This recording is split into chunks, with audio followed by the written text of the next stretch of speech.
Promulgation de la loi portant protection et promotion des droits des peuples autochtones pygmées. Les organisations de la société civile encadrant cette couche sociale appellent à la prise des mesures d'application par le gouvernement congolais, selon Vikar Batundi, responsable de la FDAPID, une structure de protection des pygmées.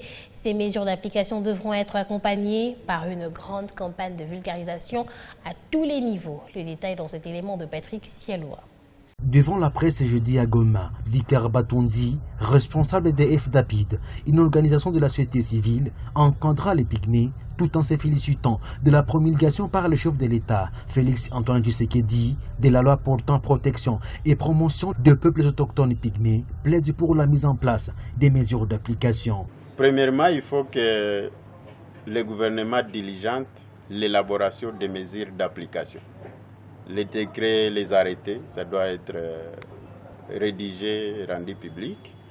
Après ça, on doit élaborer un plan de mise en œuvre.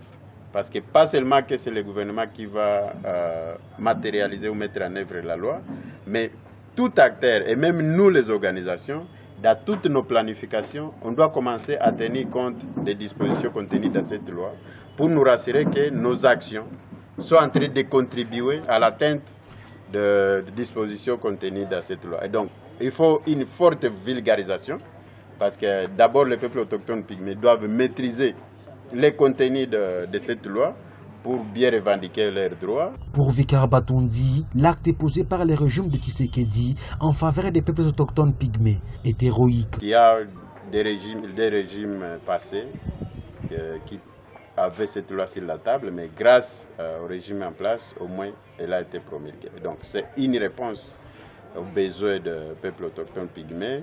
C'est l'un des résultats tangibles du gouvernement congolais face à ses engagements au niveau international, surtout en ce qui concerne les pays, l'examen périodique universel, parce que pour les 3 cycles passés, cette recommandation revenait demandant au gouvernement de mettre en place un cadre légal qui protège les peuples autochtones pygmées.